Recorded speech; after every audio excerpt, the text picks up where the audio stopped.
Good morning from Panhandle Outdoors, America's only daily outdoor TV show. Your source for fishing, hunting, and information for folks who enjoy the great outdoors. Now sit back, relax. It's Panhandle Outdoors. Good morning, folks. Welcome to Panhandle Outdoors. I'm Winston Chester. I'm glad to hear this morning. Hope y'all are everybody keeping warm this last couple of days, and it's been a really nice break. They say it's been the coldest it's been since last winter, and I can agree with that. What's interesting, I watched the water temperature, and it has gone down into the 60s for the first time since last winter. It's actually 68.4 this morning, and that is a major trend when it hits 68 right there. So a lot of things will be happening. Temperature-wise, with the air, it's going to be high today, 60, low of 44. So it's still nice and cool. I just love this kind of weather. I know a lot of y'all are talking about it. I know some of y'all have some fires built in the fireplace, and I haven't built my first fire yet. In fact, I need to get a chimney sweep. If y'all know one locally, I tried to call some people, can't get a hold of them, but I've had some chimneys. I've had some birds in my chimney. I don't want to start the fire yet, so I want to get everything cleaned out. So anyway, make sure that could be dangerous starting a fire if there's a nest in there. So anyway, let's move on to our river reading brought to us by Mountain Dew. The Apalachicola of Bluntstown is at 8.1. It's looking good and level there. We thought it was going to go up more than it did, but it didn't. And Choctawhatchee at Caryville is at 8.9, and it is it's about peaked out. It's about to start dropping. It had some good rain over that way, but the Choctawhatchee looks like it's going to be falling out for the weekend. So we're not going to have any more rain between now and Saturday. So this weekend, you want to fish in falling waters. The Choctawhatchee River is your place. Our tide chart brought to us by Kent Forest Lawn. We're looking at a low tide this morning at 8:05 and a high at 9:35. Like I said yesterday, good strong tides all week long going on to the weekend. Some really good movement there. Now the wind, again, is going to have an effect on it. It's not going to be quite as bad today. It's going to be coming out of northeast at about 9. All right, let's take our break and we'll be right back.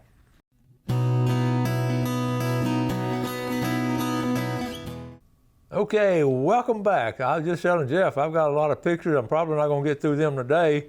We're going into tomorrow and the next day, but I try to scatter them out and try to put them all at one time. But it was so evident what a great outdoor weekend, extended weekend we had during the Thanksgiving holidays from so many people. Not just hunting, but some great fishing pictures. And we'll start with this.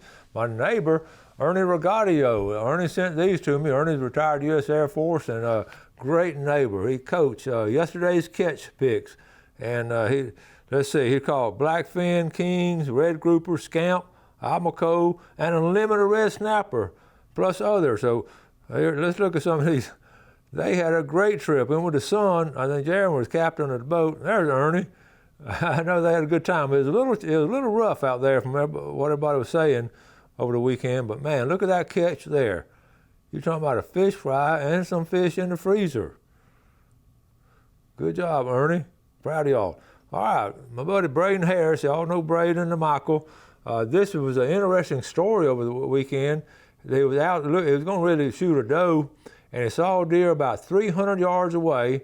He was 99% positive it was a big doe. Now remember that, 99% positive, so there's 1% chance it was not. And so he actually took a long shot and walked up to it, and we've done this before, walked up to it, it's a buck. But it was a velvet 4-point, and never had this guy on camera. But anyway, what was special about it, he killed it with his granddaddy's favorite rifle, his Pump 270 that him and his pops, Michael Harris, killed quite a few big deer with back in the day. But a special, not a huge one, but a special one. Here's some pictures of it right here. Look at the velvet on it.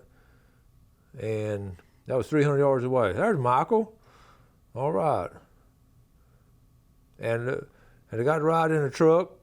Look at the velvet on that. That's unusual this time of year to have velvet on those horns. Here it is, really late in fall. We ride at the verge of winter. So that's a late one. My buddy, Jerry Register, now he's not only my buddy, he's my fellow school board member now.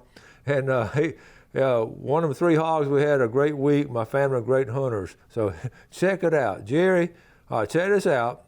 Now they have a camp up there in southwest Georgia, north of Columbus. It's a great area up there where they hunt around Quitman, I believe. He's told me about where it's at.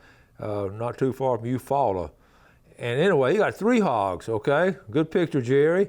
Now, wait a minute. How about the sons coming in here? Here's Grant, and that is a fine buck. Now listen, this is all over Thanksgiving. There's the son Grant with a fine buck there, okay? Mark's not to be outdone. Look at Mark getting that big buck. You think that's a pretty good lease? Wait, it's not over. What about the daughter-in-law? Oh, here we go. How about the daughter-in-law, Carrie, and grandson Matthew got a buck? So stop and think about it. That's three bucks. That's 3 bucks and 3 wild hogs over Thanksgiving holidays coming off that lease. That ain't bad. That's some good hunting.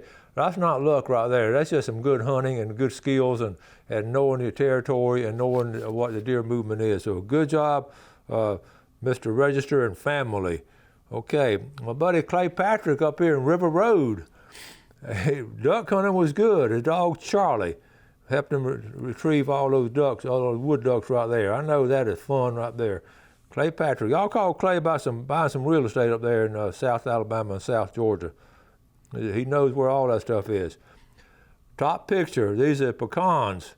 Bottom picture, these are pecans. And if you're old school, Gail still gives me a hard time. Every now and then I call them pecans, because that's what we used to call them growing up. But anyway, there's a lot of people out there know what I'm talking about. And send that to my daughter Wendy. She got a kick out of it. Tyler Andrews and Steve Cook, 2 of my former kids. Steve's with the sheriff's department now, and Tyler's finishing up nursing school, I think. But good duck hunting right there, guys. Shooting those wood ducks over the Thanksgiving holidays. A lot of fun. Here they are right here. Good job. Okay. And this is funny. You want to find a big buck? Drop your insurance down from full coverage to a liability on your truck. Now stop and think about that. Gail took a minute to get that. So anyway, at nighttime, if you have full coverage, you're covered when you hit that buck. You have liability, you're not covered. So be careful of those. Good picture here. This David Rich sent this to me. Saturday's trip offshore. Thankful for the friendship, fellowship, and the fish. So here we go. Here's the pictures. You're talking about some fine fish on this trip. Check out that red snapper. Check out the bait they're getting here. You think they're not happy? Look at that crew. Big old red grouper. These guys are fishermen. Okay, you're talking about a comfortable trip. You get those bean bags, and you got 500 horsepower right there. You're in good shape.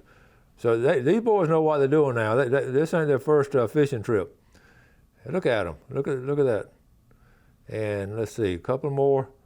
And I was asking them who all was on the trip. They've done this before, and they know they've got some good spots. Y'all gonna have to give me those numbers right there. I won't tell anybody else. That's a joke with fishermen. All right, great job, David. Okay, here are the guys, left to right. Aubrey Singleton, Steve Norris, Captain Brad Timmons, Steve Newman, and me, David Rich. So that's Rich's IGA down there in Weewall. Good folks down there, some fine fishermen. Okay. All right, that's going to wrap it up for this segment. Let's go ahead and take our break, and we'll be right back.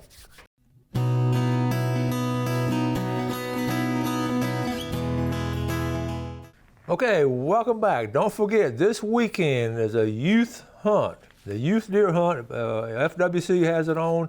Put it on the website. 15 years old and younger can harvest any deer except a spotted fawn. Youth must be supervised by an adult 18 years older. Any legal method, including dogs, with a limit of 1 deer. But remember, look at that bottom line. This weekend does not apply to wildlife management areas.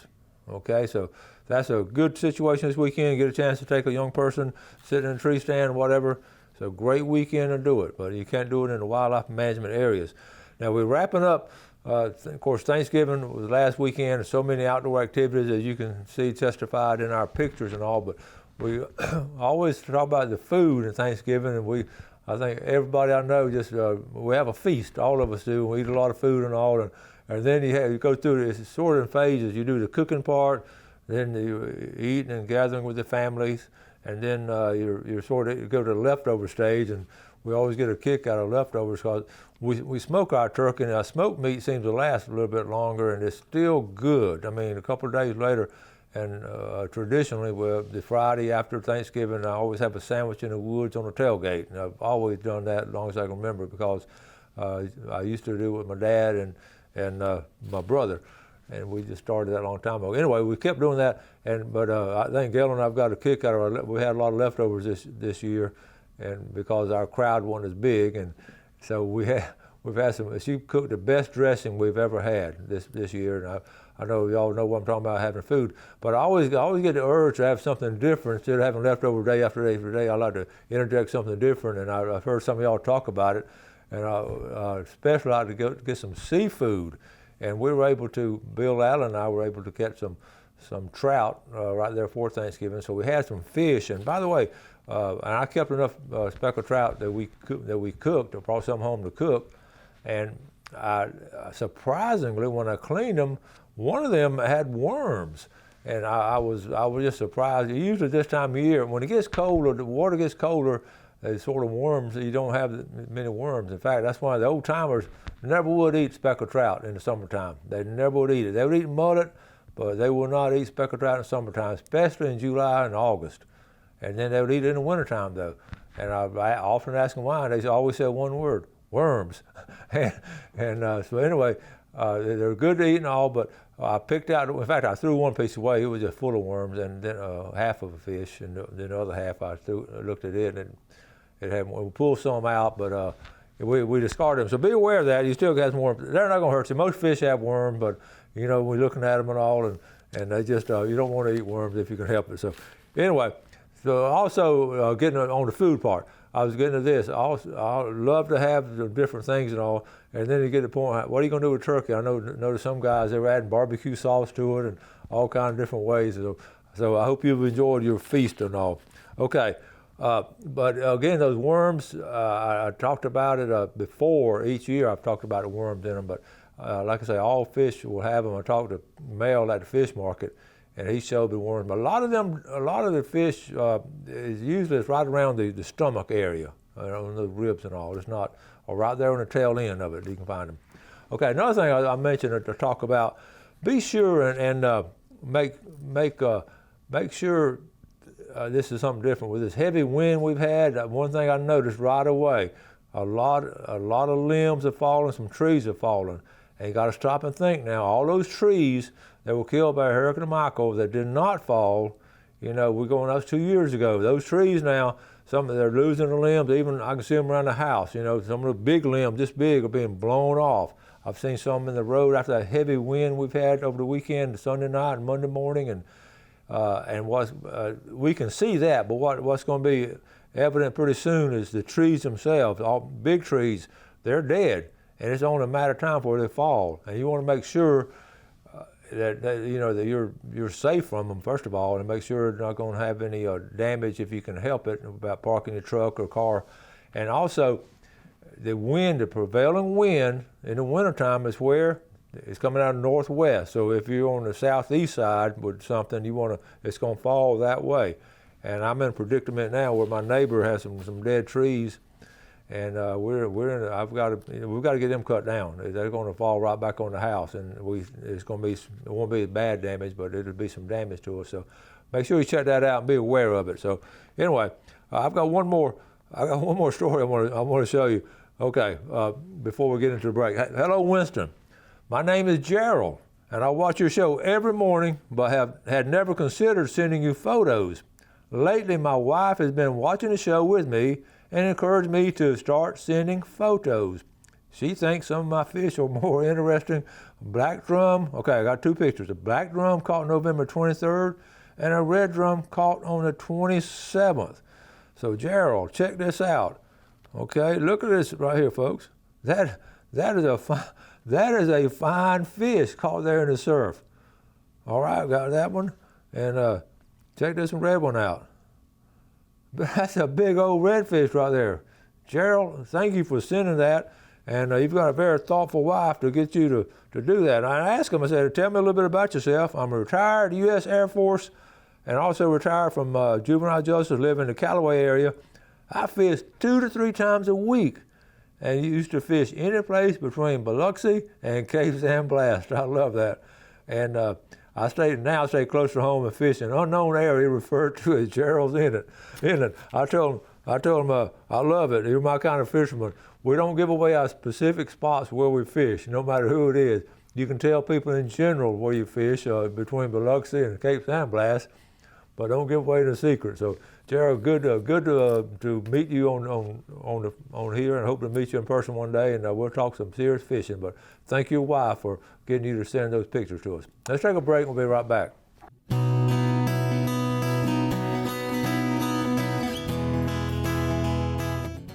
Okay, welcome back. Let's take a look at our fishing game time brought to us by Blue Water Outriggers in Port St. Joe. We're looking at 12:05 to 2:05 this morning, and tonight, well, actually lunchtime, 12:31 to 2:31. That's some good times right there. It should be a good opportunity to get out and do some stuff. Talking about the seafood and all, don't forget the main staple in the Christmas holidays is oysters and like a shrimp boil, and that's always good to break up the turkey and all from the holidays. So anyway, I want to tell you this story here. This is a great story. I'm going to show a picture of this guy right here. I'm going to show you Bill Jordan. This is the guy I'm talking about. Okay, so put him in your vision right here. Bill Jordan. A lot of y'all are going to recognize the name. But anyway, Bill grew up in Columbus, Georgia, and went to Columbus High School. In high school, he ran track, played baseball and football, was a really good football player. Columbus went to the state 3A finals his junior year. It was recruited and ended up signing with Ole Miss, and was a receiver at Ole Miss, and got some good playing time out there and all. But his dad had a boat dealership in Columbus, Georgia, which is that's a good place to have a boat dealership. You're close to some nice lakes, Eufaula, Seminole, and the river system. So his dad had a good business there. And when Bill graduated from Ole Miss, he went back home and was working at a boat dealership, but he loved archery. So talked to his dad and let him open up a shop in the back of the store. So he got a picture of this in the back of boat dealership. In the back of it, he opened up an archery shop, and this was this would have been during the '80s, and archery was really popular at that time. It was just beginning to be popular, so he did real well as far as hunters and outdoorsmen going to it, and all kind of experimenting. But he was in the backyard at his dad and mom's house one afternoon, and he was sitting in a chair.